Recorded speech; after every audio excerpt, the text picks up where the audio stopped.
game of life and the hero's journey we all experience. Let's jump in with our host, Dylan Watkins, as he introduces today's guest. Welcome, young adventurers. On today's show, we have Carrie Shaw. She is a medical illustrator, public health educator, CEO, and founder of Embodied Labs, an immersive caregiving training platform. Her vision is to see healthier and connected lives through shared immersive experiences, and her mission is to connect humans more deeply and more quickly through each other through sharing their lives and experience. And without any delay, I'd like to welcome Carrie. Hey. Hi, Dylan. Hi, everybody. Hey, I'm excited to talk to you. I'm excited. I love when we have this immersive technology, meets, caregiving, training, transformation, helping people get better. Because a lot of people look at XR experiences as just fun and games and all that, but it's so much more meaningful when you're actually able to use it to actually help people. I'd love to get a little understanding of how you got started with Embodied Labs and a little bit of that journey. Sure. Something someone said to me once that stuck around is they learned what Embodied Labs does. And they said, you know what, Carrie, I think you have the least sexiest VR company I have ever heard of. And this was an investor, I think, during a roadshow of pitches in Silicon Valley, and took it as a compliment, still do today. But Embodied Labs, we are an immersive company that leverages the power of seeing through the first-person perspectives of others. And we do that today by embodying perspectives of older adults and of caregivers. So we're really focused on how to embody what it looks, feels, experiences, becomes to grow older. And not just from what disease state might you embody, but what life experience or culture or situation might you encounter. And this embodiment kind of gives us the ability to hijack our futures and live out the ends of the movie, so to speak, before we do it in real life, or we do it on the job, or in caregiving for a loved one. So the company was really, I wouldn't have guessed that this would be where I am today as CEO and founder of a immersive startup going on 6 years old this year. But we evolved from my own personal care journey, where I became a family caregiver as the daughter of a mom in her 40s with early onset Alzheimer's disease. Oh, yeah. So my mom got diagnosed with early onset officially my freshman year of college and at 49. And then she passed away at 61. And a big part of my 20s, mid 20s, I spent living at home with my mom and my dad, and was a primary caregiver for her. And that was this time where, whether it was being a primary caregiver for her, or whether it was being in college and being afar and trying to understand her journey and experience, it was just so hard for me to wrap my mind around what her experience was with her brain changing. And I just wished I could jump into her body sometimes and see what she was seeing, because it's just such a complex disease. And I always felt like the disconnect kept me from really knowing how to be the most effective, care partner or daughter, or even kind of push through my own stages of grief, of denial and anger, almost at her, even though I knew logically she had this diagnosis. Yeah. It's super intense to have your parent go through something where they start to lose themselves. I know this because my mom has some early onset Alzheimer's too. So that the thing of losing memories and losing the connections and that things is a very emotional, it's really sad, because you realize how important memories are for the person, right? To actually be who you are. And if you might have the spirit of the person, but you kind of lose a piece of them, as that, at least it's been my experience, I can only speak to. So did Did you ever get a chance to put your mom inside of VR, or do you ever get a chance to utilize it specifically for your own self? Or I didn't get a chance to put my mom in VR. I use VR sometimes today, Mhm. but I didn't actually know anything about VR until I went back to grad school, kind of after I was home with my mom for a while.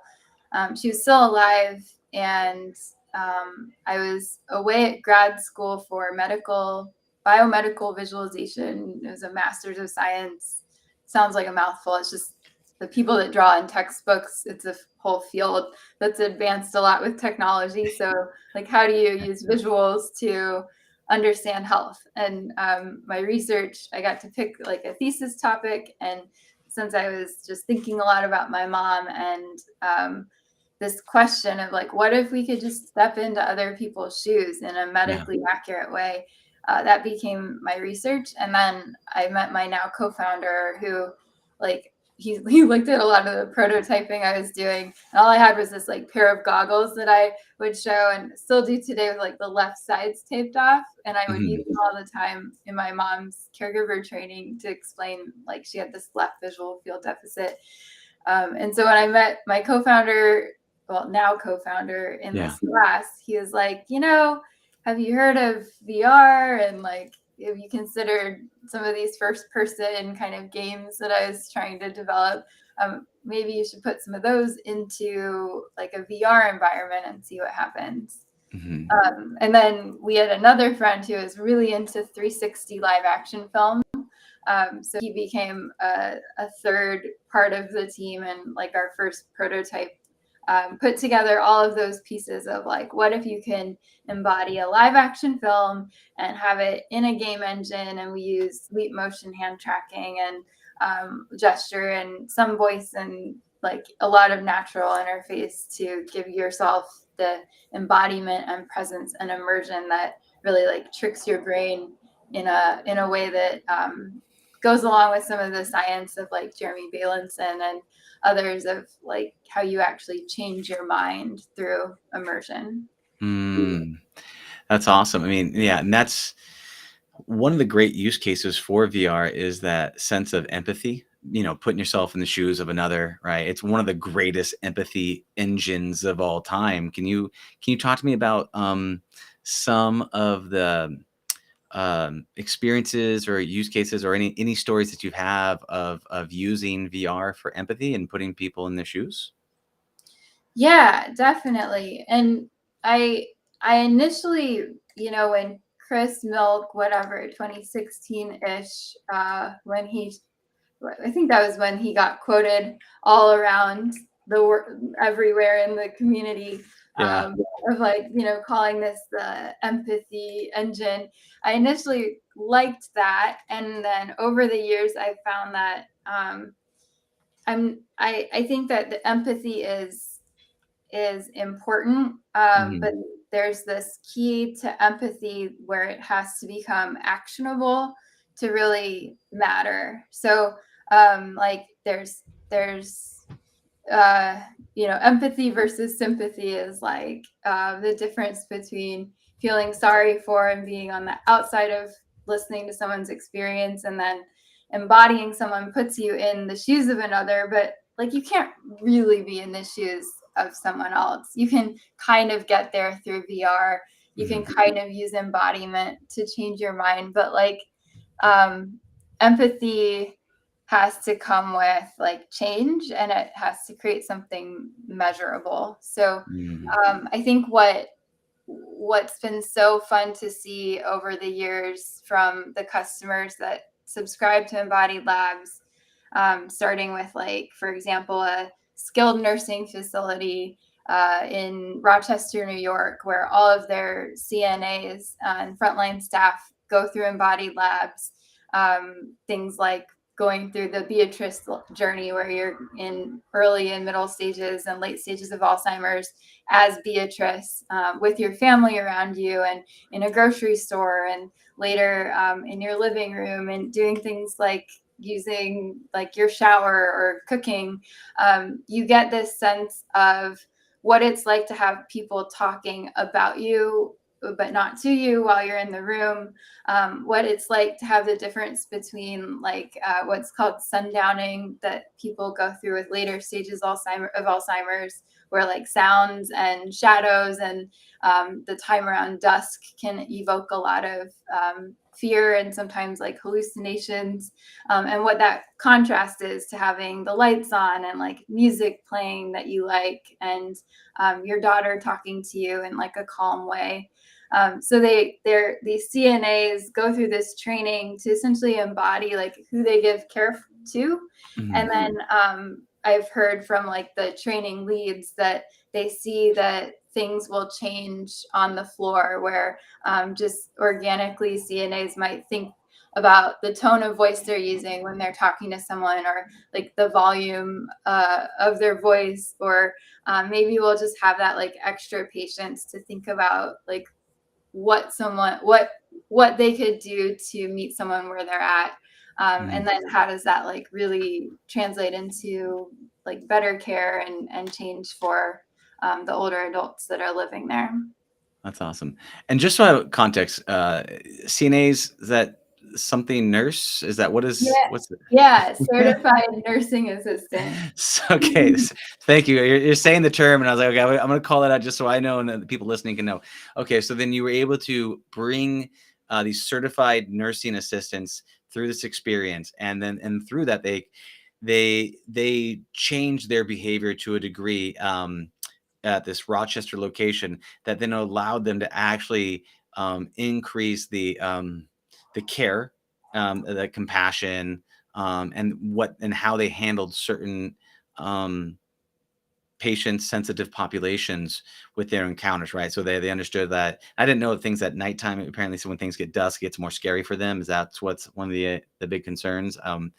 And so for you it's not only having empathy, but then it's going to change their behavior because now they know what it's like. So if I'm uh, using my normal voice and this might be a bit too intense, I'm going to drop it like down to like a more of a calming tone or whatever that might be. So is that kind of like is that kind of the results, the actions that you're seeking to change, or what? How would you know personally that like what you're doing is effective? Like how do you know that the actions are taking place? Yeah, there's been a few ways that we've been able to measure that over the Hmm. years.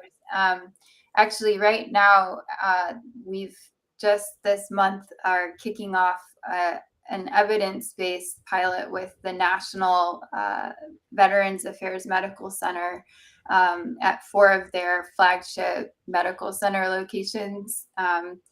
And this is a way to measure how our dementia focused immersive training and our LGBT plus aging and training impacts their staff.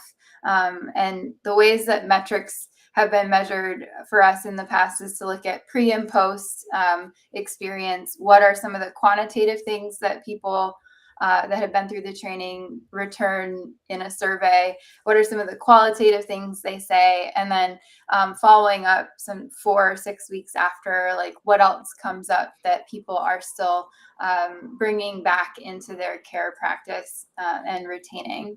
And actually, sometimes a couple years later, there's been some follow-up where employees, or in the case of like the 50 or so academic institutions that use Embodied Labs, they'll do studies that say, this is even being retained beyond weeks, and people vividly remember what they went through years later. And so quantitative examples could be something like, how confident do you feel doing your job now that you've been through this training? Or did this training influence like the satisfaction you have in giving care and service? So thinking more about like, how does this align with burnout, and employees thinking through seeing like themselves essentially reflected as like heroes in their own story.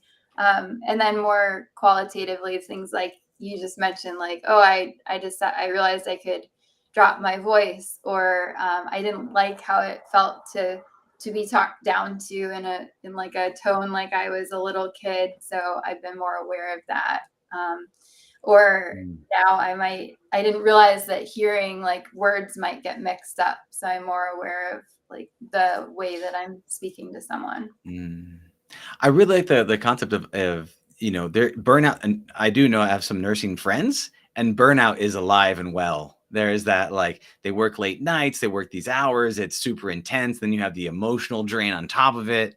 And so I've heard them talking about stories of that, like them getting burnout, and then it causes like a cycle, right? Where like one nurse quits, and then all the weight falls on the other ones, and they're like, oh no, and then someone else quits and then just the workload gets heavier as it kind of. So I love the idea of helping them feel like they're the heroes of the story. So it's not like the workload gets lighter. You're just adding more meaning to it, and then they can feel like, okay, I got purpose, and you can kind Yeah. of see that attached. Yeah, one of the things that we're going to be doing Mhm. later this year is of what we call a learning journey specifically for nurses and for other healthcare workers, to look at how to be an antidote to burnout.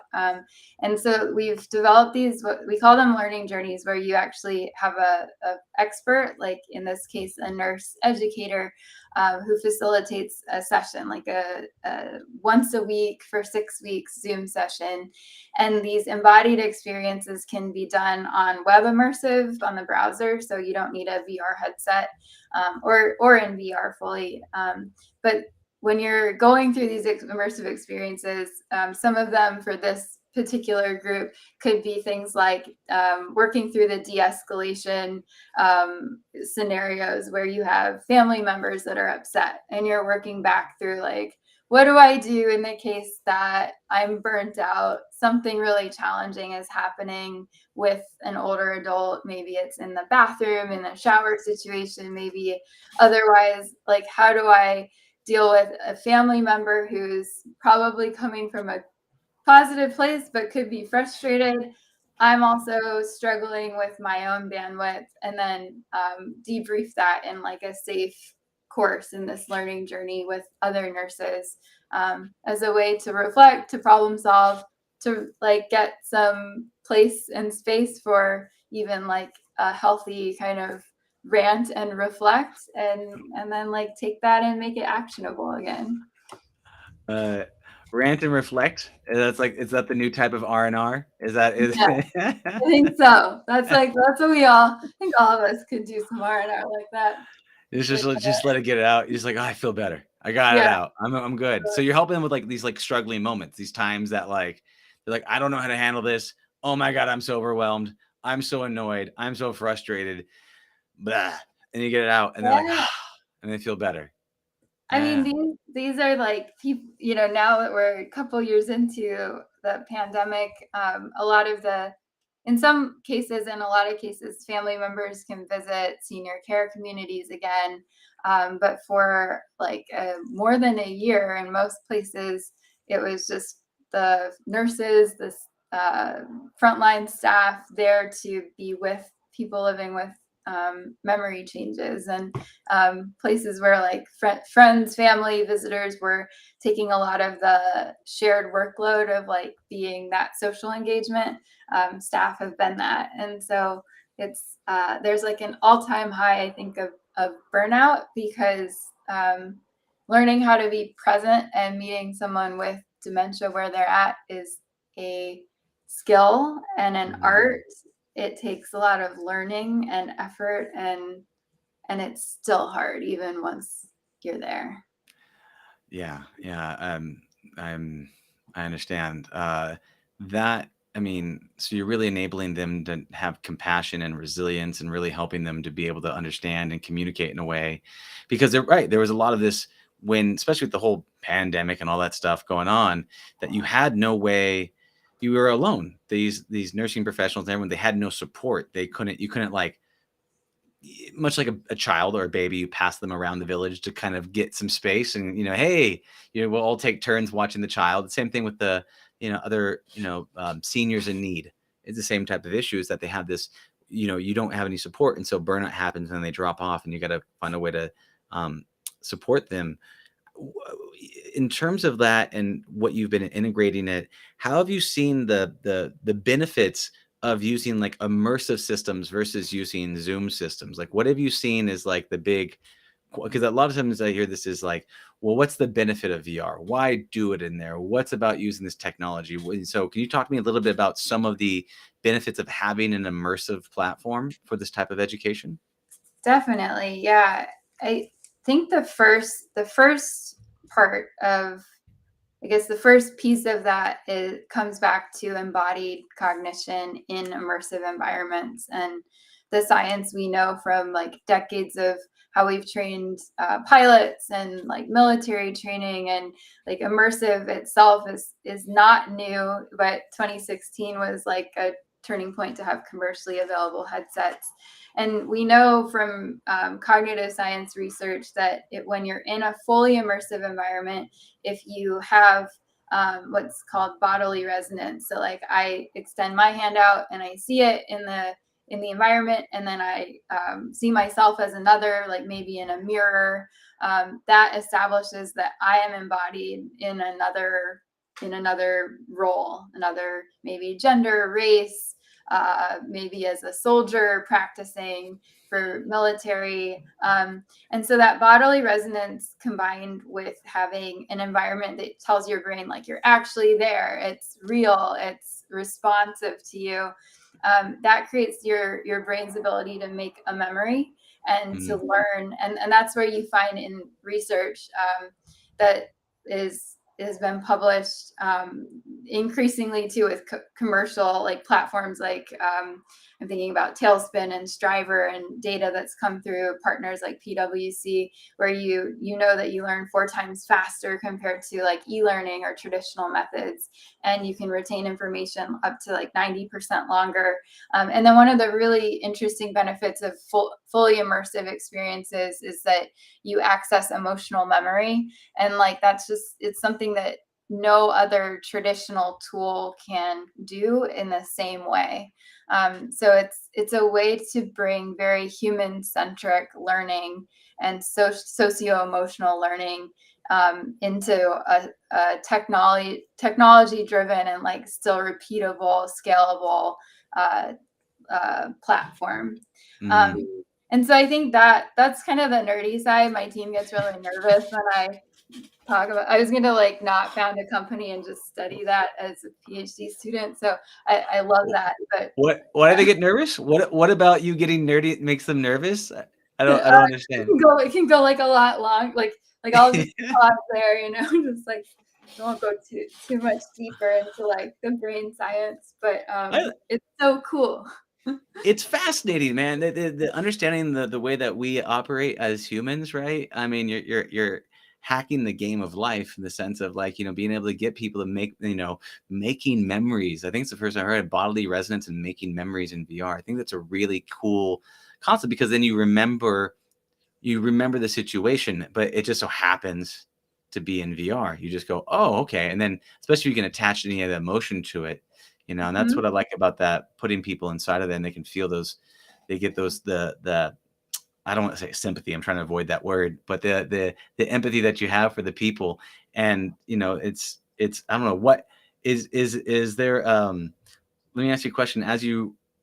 Yes, you've rolled these things out, right? And you've been doing this for, you said, 6 years. Mhm.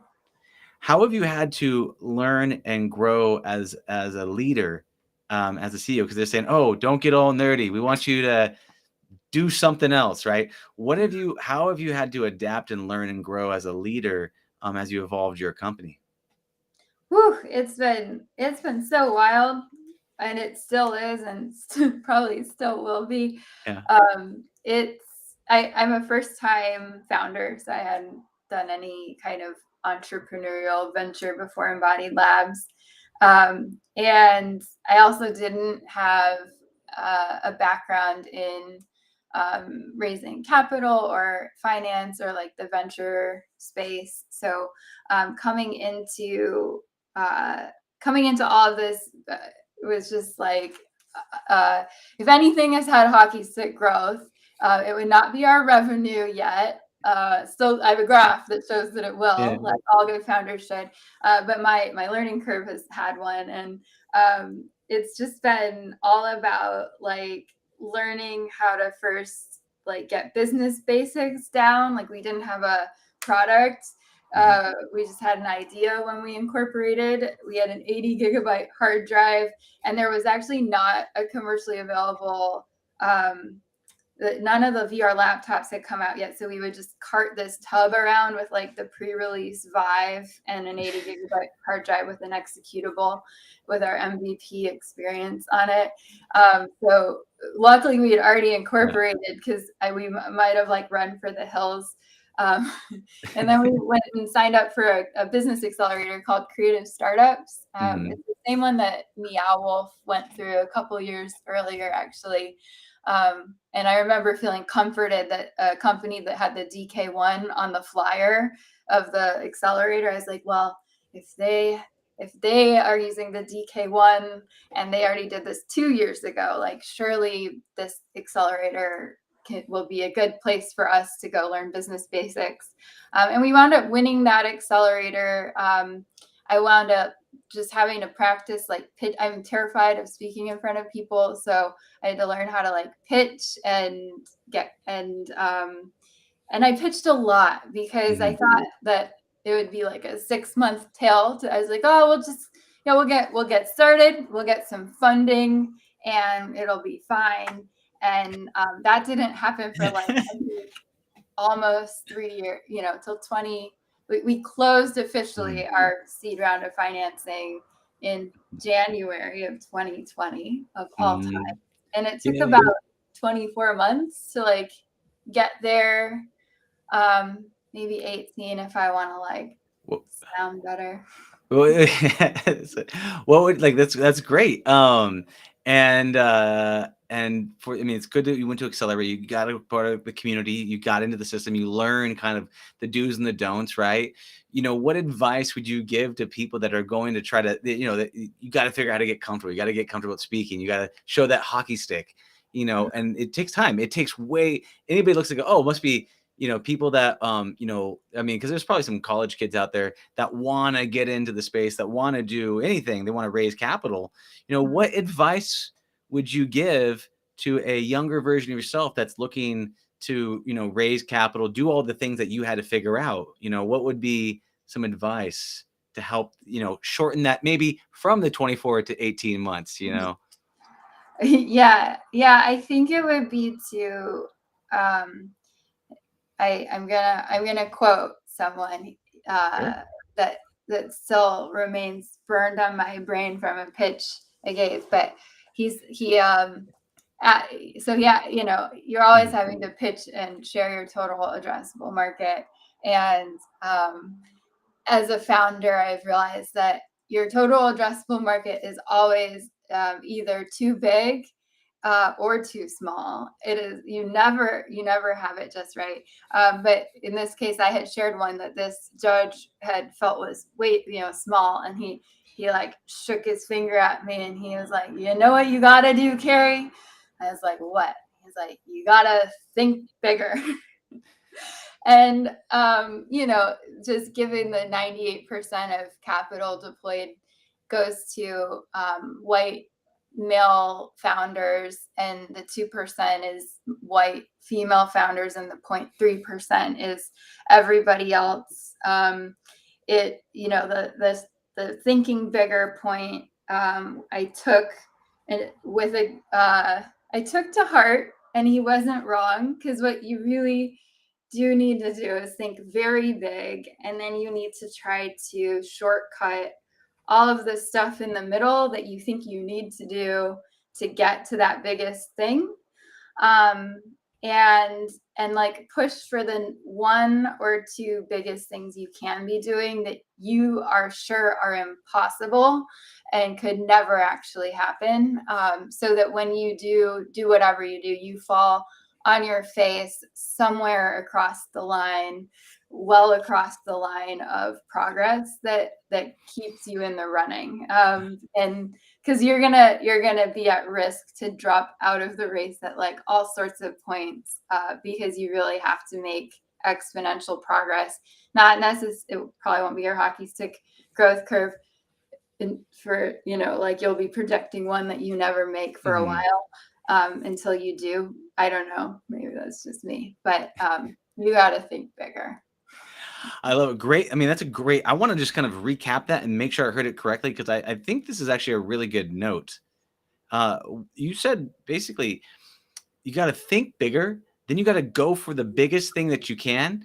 And then it's okay, because even if you fall on your face, you're going to get close to that big thing. And so just by expanding what's possible in your brain, and you're like, okay, we're going to shoot for the moon and we're going to start building that rocket today. Right. And you're going to shoot that thing up and you're like, okay, we got 100 feet in the air with that rocket ship. Right. And that's the kind of the goal, is make that big, get really clear on that big vision, and then just go for it. And even if you fail, because you will fail at that initial push, it'll at least get you closer to that big goal that shows it's possible. Is that kind of what you said? Yeah, that's a great recap. And Yeah. maybe one other thought I'd Yeah. add on, I was thinking about this yesterday.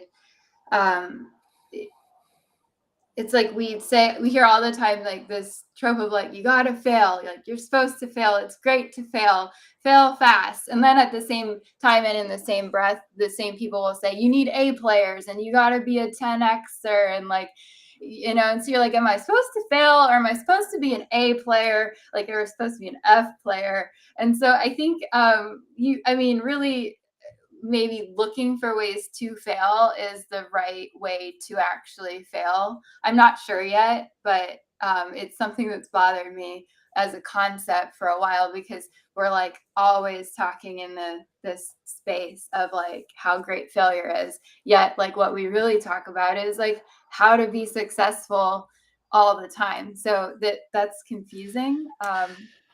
Not sure.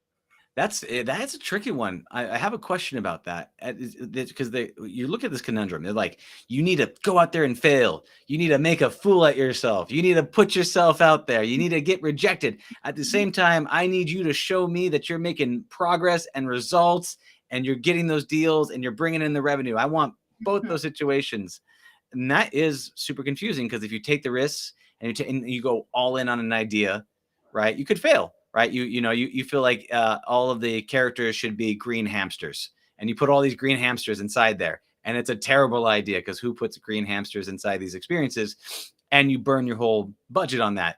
Mm-hmm. You're like, well, I failed.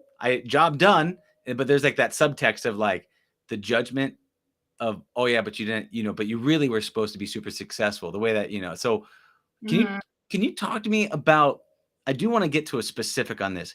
Do you have any times you can talk to me about a big failure that you had, and like maybe a powerful learning lesson that you got from that? It doesn't have to always be about the monetary win. Maybe there was a powerful lesson you got from failure. Mm-hmm. You are on the business sense, like personal, like let's go business sense. It could be with pitching.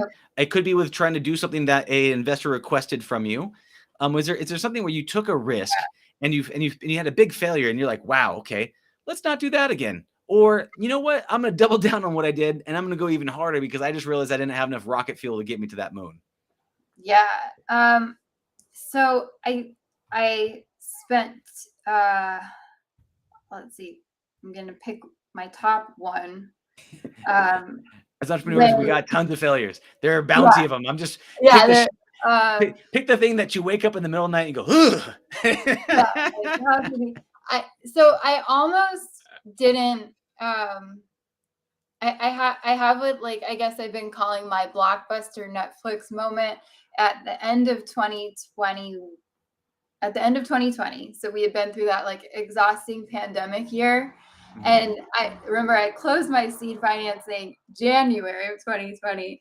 And our premise was like, we've got all this traction to scale up location-based kiosk learning, and we were getting on-site hardware, software bundle. We were shipping, everybody's offices. We had Best Buy, we had senior care, we had a little government, not much yet. Academia, we were like, we're going to ramp. We're going to all be everywhere will be equipped with immersive learning.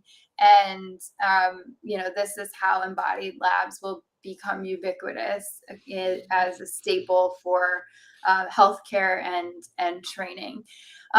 So yeah, the pandemic hits like a few weeks later, and I was like, oh no, like I wouldn't wear a headset, like wiped down or not, but if like someone paid me to.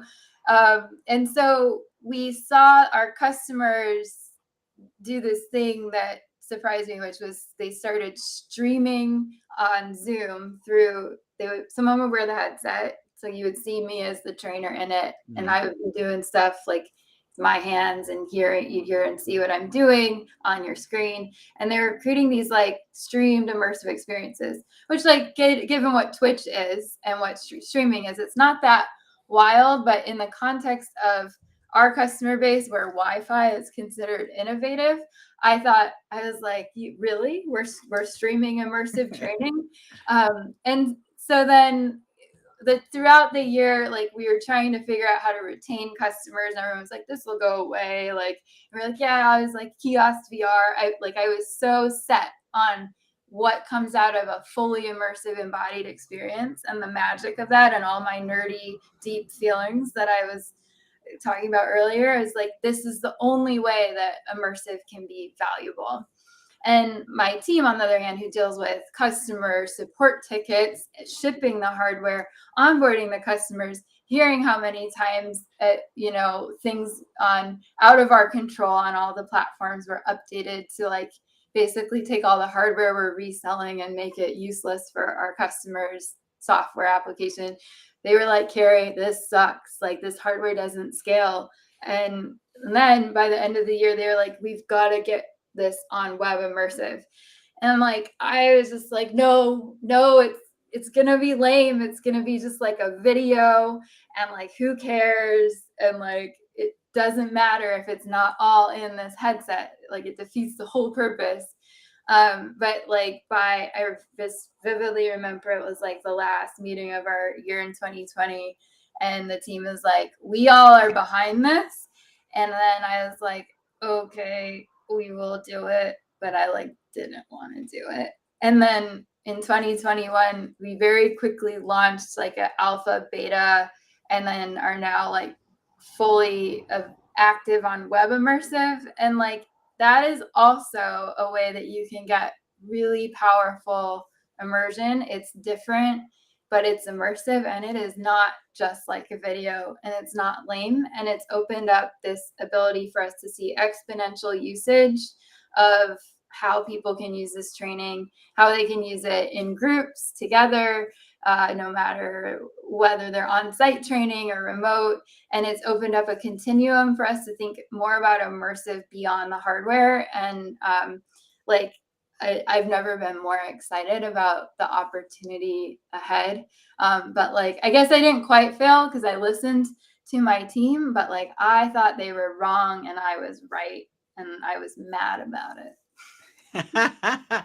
Okay, so I want to unpack this a little bit. And I actually think this is a really powerful lesson for anybody that is, you're a CEO of a company, or you're doing anything, right? Because you have a certain way, you have a hard foundation. Okay, this is the way it has to be done. And this is the only way it can be done. And this is the only way that this is valuable. And what's powerful about that is, that hardware physical location play right before 2020 pandemic hit, really everyone's got to let go of everything that they hold to be true. There's a lot of how many physical locations got wiped, but that willingness to let go of your belief, ego, it's a combination of both those areas, right? And but you're so passionate in that area that this is one of those biggest questions for CEOs, is like, you get this situation, right? And you're like, how much advice should you take from people, and how much should you lean on your own vision, right? Mm-hmm. Because there's some people that they'll never take anyone's advice, and they'll just no feedback, and they're going to just get burnt. They're just going to be unaware of the situation, and then until they go into the ground, and then they'll blame the world, and then they'll quit, and then they'll go do something that doesn't involve their opinions. The other way is taking only the other people's opinions, right? And never having your own voice, and never finding your own thing, no that stuff. Then you kind of lose a bit of the magic that you bring to this experience. So I love the fact that you begrudgingly took a step in the direction you needed to go, because then all of a sudden I feel like that would expand what you believe, that you don't have to have all the answers, right? You don't need to be the one. Yeah, and the step further from that, and where I just had a mentor advisor say today, yes, remind, or it was great because no one had said this to me quite this way yet, but he was like, Carrie, I mean, really, your job is not to do anything. I'm like, oh, that's interesting. That sounds like relaxing and tricky.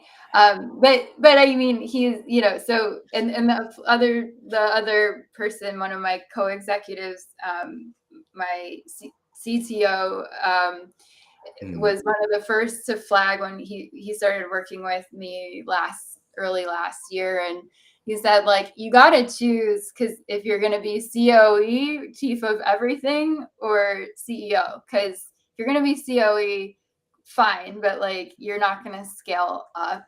If you want to be a CEO, you got to figure out how to you got to let go. And then that's like, my job is to have amazing minds on my team that own and build and bring their own vision and expertise to what they are doing on the team. And I'm here to just like remove blockers and let their creativity and knowledge become unleashed, and then like feed that back through to make sure like the broadest vision, we're like capturing their knowledge and like our customers' knowledge when they do things that surprise us, like stream through Zoom or come up with crazy use cases for using embodied labs in ways we wouldn't have imagined. Like, all of that has to float and filter back up to be recycled back through this like do nothing, and enable and empower all the people smarter than me to go and like fail, like really fail. That's interesting, because you're looking at it from this perspective of you're raising this baby, this baby business, right? And now it's 6 years old, and you're just going to try to let it walk to school on its own, right? You're like, okay, go be free, baby business. And your job is that you want to keep it close. You want to protect it. You want to be that helicopter parent floating around the edges and making sure they don't do anything wrong, right? But you got to let it fail. You got to let it go out there. And you said something about like wacky use cases. Is it what besides the Zoom, what other wacky use cases came to mind for yourself where it may be unintuitive, and maybe it succeeded, maybe it didn't succeed, but that's part of letting your child struggle and fall. But can you speak to any specific examples of that? Yeah, I think early on, one example is we had a customer, Comfort Keepers, in the home care space, and they had a lot of their brand, like some of their kind of corporate owned branches set up with embodied labs. And I discovered that one of them had created a whole website like of embodied labs, and like a sign up for their family members, like the people in the community who might have a parent that needs home care service. They had like the ability for them to sign up and come in and go through a demo, like go through an immersive experience, and then debrief it with one of their staff. So it was kind of a relationship builder and I guess sales tool for them. But to that point, we had just squarely thought of ourselves as training. I mean, we actually started out thinking we were an ed tech company. We like won the ed sim top 5 in 2017, and thought like 50K was this earth shattering amount of capital that, clearly meant, which we did, move to Los Angeles and like rent a house for all of us to live and work out of until that ran out. And we realized like that was only so much runway. But we went from ed tech to saying like, okay, healthcare staff training. But the fact that a customer would take the time to build a whole embodied labs and Comfort Keepers co-branded website to do things that we hadn't thought about showed us there's something there. And then they actually shared videos of the sessions they had with some people, and it was powerful to hear like, some people were like in tears talking about what they were going through with their parent, and like the exchange of like, how that became a way to really connect like care and service and on a real person level. Mhm. I kind of probably had some countertransference because I was a family member activating home care services at one point, and it felt to me like this like aha moment of like, well, one, like, can we do more of this, and then two, like, did this close a gap faster for that son to like figure out how to get what he needed and like maybe what his mom needed because of the relationship that was built through this bridge of shared immersive experience. Mm. So Uh, it was I'm trying to wrap my head around it. It was like so your client people made a co-branded, hey, Embodied Labs is this awesome thing, and it kind of said, here's the awesome stuff that we're doing together, come check it out. And they kind of sent people to the website so they could learn about like why your services are awesome and how they could use it for their own family. Is that kind of the use case of it? And that was kind of like a quick way versus trying to do this like one-on-one conversation explainer. It was like, hey, just go to the website, check this out. Is that what they kind of did because they were trying to explain the point better? they made their own landing page, and then it was like walk a mile in their shoes, like, it was like fun to see their interpretation of like That's what cool. we do in their words, and then and then created a way for people to sign up and come in, and it was pre-pandemic, so just Oh yeah. those days. Yeah, a whole different world, and so you got to there's different mountaintops as you're climbing this journey as an entrepreneur, right? One mountaintop is that Silicon Valley dream of win the cash money, move into a house, have the shared pizza nights and the late night coding sessions and all the other things to climb that mountaintop, right? So that would sound like, are you still in LA? Are you? Yeah, Yeah. I am. Yeah. Okay. Okay, cool. Awesome. I'm not too far from you then. That's great. And so Orange County based. Got it. Which but for anybody else that, technically for us we do live close, but people in LA don't always go down to Orange County. There's like a big time warp gap there, but that's more of like a Very different. Yeah. but I do want to talk to somebody though. So that was the mountain top. You hit that mountaintop. Yeah, you're with all your co-founders and you're able to do it. What was for you? What was going up to the next mountaintop peak? What are the peaks that you're climbing?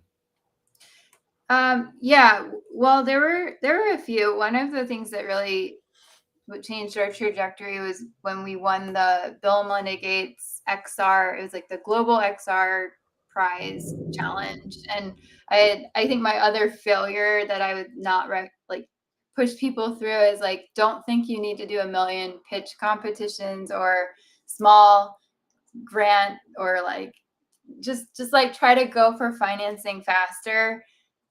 That said, the gap is real.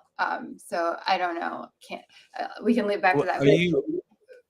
Yeah. Yeah. Is your advice that you're saying there? Because you're saying don't. I feel like I got cross information that maybe you could help Yeah, clarify for me. I You're know. saying don't pitch a billion times, but go for financing faster. What do you? Can you kind of break down what you mean by that?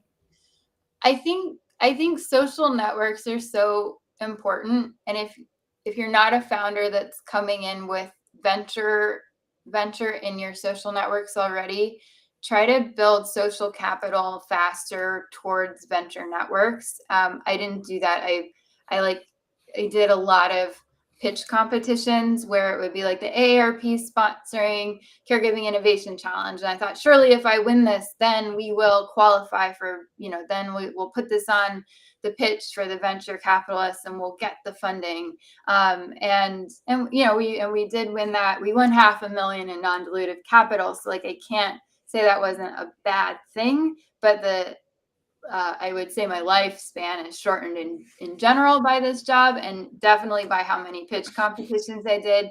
And so if there's ways to get bigger tranches of capital, like you've got a big idea, you're thinking big, you got to also think big for capital so that your foundation to build a giant, like, marketplace shattering business is built on this foundation that has building blocks that look like that foundation, versus like you've got the big thing, and then your building blocks starts with smaller tranches of capital, and then you're kind of catching up from there. So try to align like how big you're thinking with getting more investors on board with bigger checks faster. And if you have to do that by like growth hacking your social capital, do that intentionally with like finding entry points into VC networks. Got it. So to break down what you said, because some people may not understand a bit of what you're talking about, and I want to just kind of unpack a bit of it. Is what you're saying, like, having a solid network of venture capitalists, right, or investors for some people, is you want to kind of build that social network with them, and you want to get that establishment with them. So build a relationship with it, invest with them early.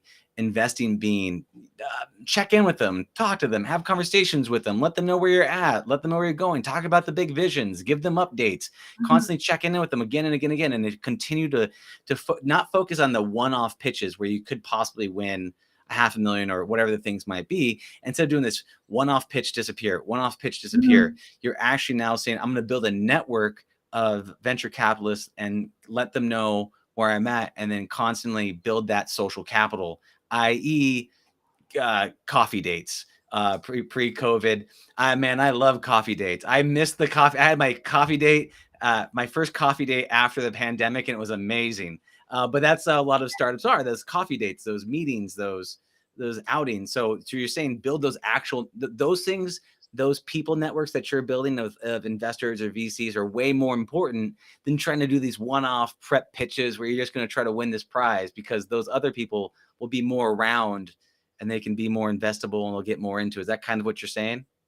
Yeah, definitely. Like, and like be like these are also people. They're not like magical, like glittery, ethereal, like they're like humans that also do human things. So just like be friends with them and or like, connect as colleagues, and like don't just send them like investor updates about your like 3 top KPIs. Maybe connect on like music or art or whatever your interests are, and know that like it takes a couple years, like for both sides. You want some time to relationship build, because like a cap table is a really serious thing to have someone like have both people involved with. So before someone has stake in your company, like, see if you like the same bands, or like if that's not a deal breaker, good, keep on moving. And then I think the like there's just sometimes a really easy way to get distracted by headlines, whether it's a headline about this is my favorite one for myself. Somebody closes whatever round of financing, and it's like their Series A, and then it's like, oh, a year later their Series B, and like I'm over here just like, what have I been doing? Like, oh, like they've closed this, and like I'm a failure, and the like, what does that even mean anymore? But like don't compare. And then like we've had times where we've been in like Oprah came inbound and New York Times inbound and CNN. Yeah, they sound great, and they are, and I'm not going to downplay it. But you talked to Oprah? I just want to make sure I heard that correctly. Is that what's going on?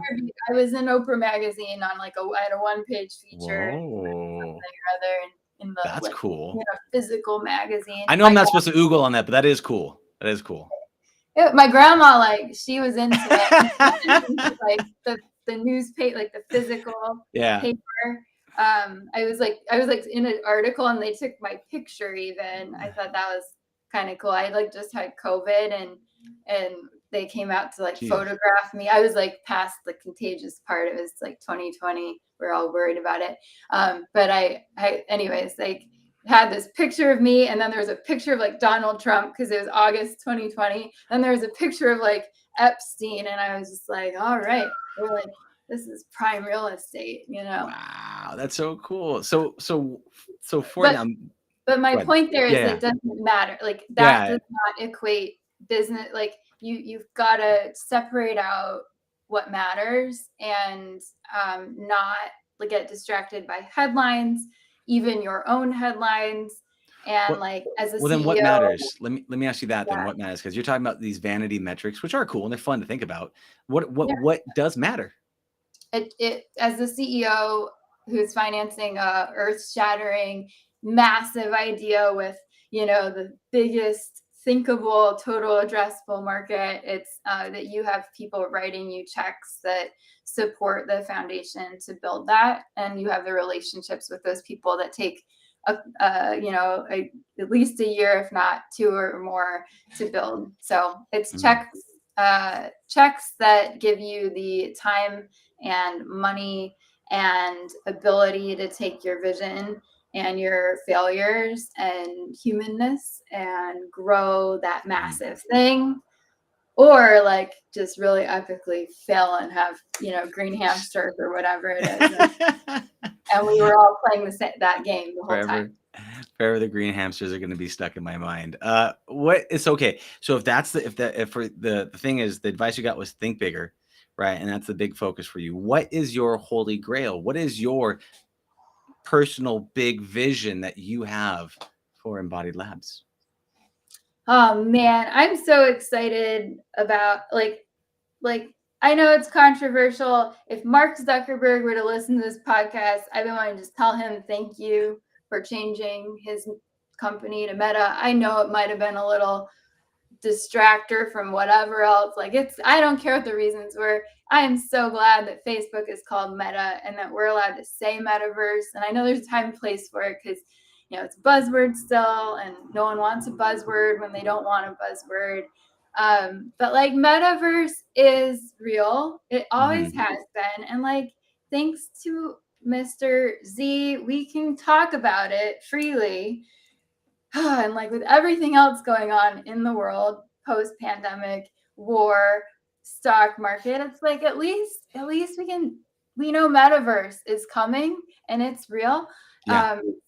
And that doesn't mean awkward bricks on your face, and it doesn't mean everything magically was not a contact lens in your eye, and it means everything that's coming out that is creating an ecosystem that's just beyond our fingertips, kind of already here, for how the toolbox of immersive is ripe, so that we can now, for Embodied Labs, create an ecosystem of embodied experiences. And we're going to now do the Matrix thing.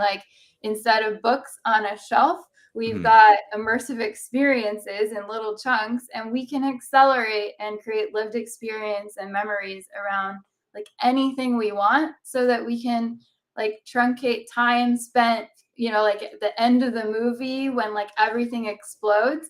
We can live the end of the movie. It can explode, but we can do that early and maybe decide if we really want it to end that way. We can embody our future health. We can embody things that we won't go through, so that we can understand and adapt and be more efficient. And ultimately, if we can all embody the most common things that impact us, we can see that as a population, we'll detect diseases faster and more accurately. We'll see population behavior change.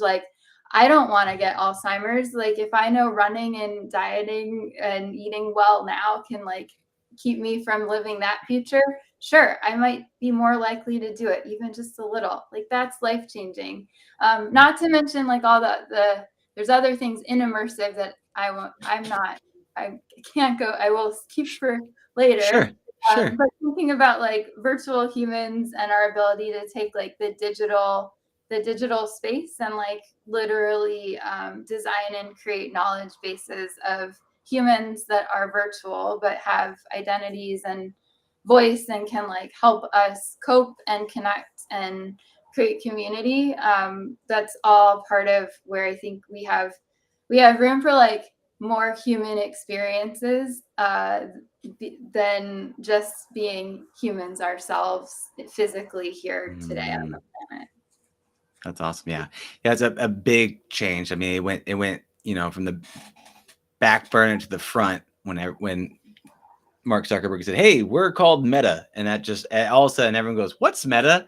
And something like you've been like, "Hey, we've been doing it for a while. It's called this. Let me walk you through it." So if now I'm just going to speak to if the holy grail for you in somewhat of a way is creating this embodied metaverse platform, right? And it's what it sounds like, the takeaway. And there's all these bells and whistles and secret sauce that you got cooking up in the background is great. What do you think is the dragon? What is the big thing preventing you from your holy grail goal? Yeah. I think time, that might be short-sighted, but it's like I just always feel like every day I wake up and I'm like excited, but then if there's like this gushing like pipe of water coming out, metaphorically, there's like so much, and like how do I decide like which drops of water I can pull from here to like really harness the, you know, if I'm gonna be healthy about my work-life balance, so like 8 to maybe 10 hours I can spend working, and then like the time I need to process, like, so I think it's time and choice of what to say no to, and like how to really commit to like actually failing. Mm, And like that's gotta be, right. because if you can only pick like 1 or 2 or 3 drops of water, like from a whole gushing pipe, you're probably gonna get it wrong. Yeah, so then it's like there's an overwhelming thing of opportunities. What do you pick? How do you choose? And then ultimately, how do you keep that work-life balance so that you don't try to just drink the entire pipe?